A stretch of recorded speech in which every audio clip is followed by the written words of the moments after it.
Hi, welcome to Yoyo TV. నిన్నటి వరకు ఎవరికీ తెలియని అభినందన్ బుధవారం మధ్యాహ్నం తర్వాత దేశం మొత్తానికి తెలిసిపోయారు. తన వీరోచిత సాహసంతో భారత ఆయుధ కారాగారాన్ని భద్రంగా ఉంచి అనూహ్యంగా పాక్ చేతికి చిక్కారు. ఈ నేపథ్యంలో యావత్ భారతదేశం అంతా పాకిస్తాన్ ఆర్మీ కస్టడీలో ఉన్న వైమానిక దళ వింగ్ కమాండర్ అభినందన్ పాకిస్తాన్ చెర నుంచి ఎలా బయటపడతారా అంటూ అంతా ఉత్కంఠగా ఎదురు చూస్తున్నారు. అభినందన్ సురక్షితంగా దేశానికి తిరిగి రావాలని కుల మతాలకు అతీతంగా ప్రతి భారతీయుడు ఆ భగవంతుణ్ణి ప్రార్థిస్తున్నారు. పాకిస్తాన్ ఆర్మీకి చేజిక్కిన అభినందన్ విడుదల కోసం ప్రభుత్వాలు కృషి చేయాలంటూ భారతదేశ ప్రజలు కోరుతున్నారు. ఈ నేపథ్యంలో యుద్ధ ఖైదీలకు సంబంధించి అంతర్జాతీయ ఒడంబడికలపై అధ్యయనం ప్రారంభించింది కేంద్రం. యుద్ధ ఖైదీల విడుదలలో జెనీవా ఒప్పందాలు కీలక పాత్ర పోషించనున్నట్లు తెలుస్తోంది. యుద్ధం జరుగుతున్నప్పుడు కానీ, యుద్ధ ఖైదీలు పట్టుబడినప్పుడు కానీ జెనీవా ఒప్పందాల ప్రకారం వారి విడుదలకు ఆస్కారం ఉంటుంది. అయితే ప్రస్తుతం పాకిస్తాన్తో భారత్ యుద్ధం చేయడం లేదు. వింగ్ కమాండర్ అభినందన్ యుద్ధంలో పట్టుబడిన ఖైదీ కూడా కాదు.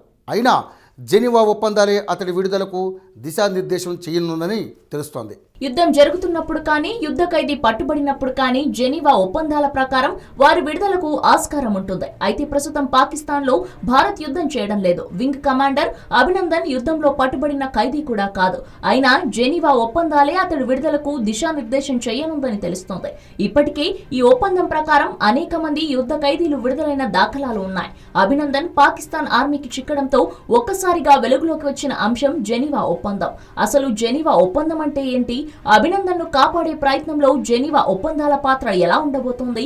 ప్రస్తుత పరిస్థితులపై జెనీవా ఒప్పందం ఏం చేయాలని చెబుతోందో ఓసారి చూద్దాం.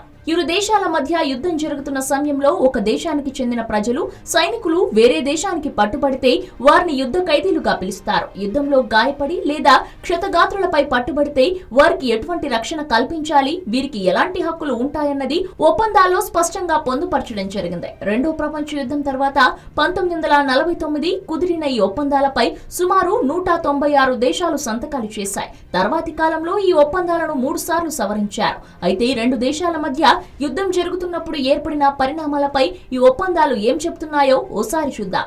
జాతి, మత, లింగ, ప్రాంత వివక్షలకు చోటు లేకుండా యుద్ధంలో గాయపడిన సైనికులు ఎవరైనా సరే వారికి మానవతా దృక్పథంతో సాయం అందించాలన్నదే ఒడంబడికల్లో ప్రథమ ఒప్పందం. గాయాల పాలైన లేదా నిలకడగా లేని సైనికులకు రక్షణ కల్పించడమే ఈ ఒడంబడిక ముఖ్య ఉద్దేశం. పట్టుబడ్డ సైనికులు లేదా పౌరుల పట్ల మానవత్వంతో స్పందిస్తూ వారిని హింసించటం, దాడులు చేయడం వంటివేమీ చేయకూడదన్నది లక్ష్యం. సరైన న్యాయ విచారణ, తీర్పు లేకుండా వారికి మరణ దండనతో సహా ఎలాంటి శిక్షలు విధించకూడదు.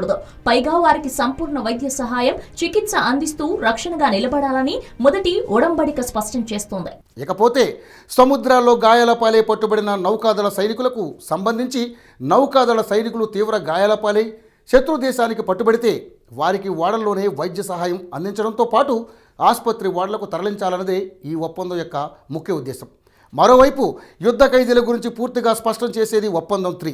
యుద్ధ ఖైదీలు అంటే ఎవరు అన్న దానిపై క్లారిటీ ఇచ్చిన ఒప్పందం ఇది. యుద్ధ ఖైదీలను బందీలుగా తీసుకున్న దేశం వారి నుంచి కేవలం వారి పేరు, సైన్యంలో వారి హోదా, నంబరు మాత్రమే తీసుకోవాలని స్పష్టంగా ఒప్పందంలో పేర్కొంది. అంతేకాని శత్రు దేశానికి సంబంధించిన సమాచారం రాబట్టేందుకు వారిని హింసించడం, శారీరకంగా, మానసికంగా చిత్రహింసలకు గురి చేయడం తగదని స్పష్టంగా నిర్దేశించింది. ఇక ఆఖరిది 4వ ఒప్పందం. యుద్ధంలో పట్టుబడిన పౌరులకు సంబంధించిన ఒప్పందంగా దీన్ని చెప్పుకుంటారు. యుద్ధంలో పట్టుబడ్డ పౌరులకు కూడా సైనికుల మాదిరిగానే అన్ని రక్షణ కల్పించాలన్నదే ఒప్పందం యొక్క ముఖ్య ఉద్దేశం. పట్టుబడిన పౌరులకు సంబంధించి వారికి అవసరమైన సపర్యలు అందించాలని స్పష్టం చేస్తుంది. ఈ ఒప్పందాల ప్రకారమే అభినందన్ను సురక్షితంగా భారత్కు తీసుకొచ్చేందుకు విదేశాంగ శాఖ ప్రయత్నాలు చేస్తుంది. గతంలో అంటే 1999 కార్గిల్ యుద్ధంలో ఇండియన్ ఎయిర్ ఫోర్స్కు చెందిన సచికేత పాకిస్తాన్కు చిక్కారు. యుద్ధం జరుగుతున్న సమయంలో సచికేత విమానం కూలిపోవడంతో ఆయన పాకిస్తాన్ సరిహద్దులో కుప్పకూలిపోయారు. అయితే అతడిని పాకిస్తాన్ ఆర్మీ తన కస్టడీలోకి తీసుకుంది.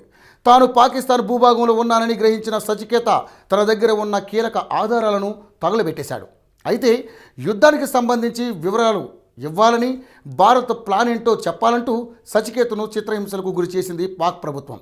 పాకిస్తాన్ యుద్ధ ఖైదీగా కస్టడీలో తీసుకున్న సచికేతను చిత్రహింసలకు గురి చేశారు. జెనీవా ఒప్పందం ప్రకారం యుద్ధ ఖైదీలుగా దొరికితే 7 రోజుల్లోగా అతన్ని విడుదల చేయాలి. అందులో భాగంగా ఆనాడు కార్గిల్ యుద్ధం ముగిసిన తర్వాత సచికేతను విడుదల చేసింది పాకిస్తాన్. కార్గిల్ యుద్ధంలో సచికేతను విడుదలకు వ్యవహరించిన దౌత్య నీతిని అభినందన్ విషయంలోనూ ప్రయోగించాలని భారత్ ప్రయత్నిస్తోంది.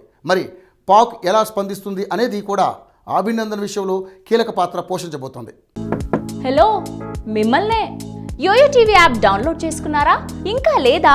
మీ యాప్ స్టోర్ కి వెళ్ళి వెంటనే డౌన్లోడ్ చేసుకోండి. ఈ వీడియో గనుక మీకు నచ్చినట్లయితే లైక్ చేయండి, షేర్ చేయండి అండ్ సబ్స్క్రైబ్ చేయండి.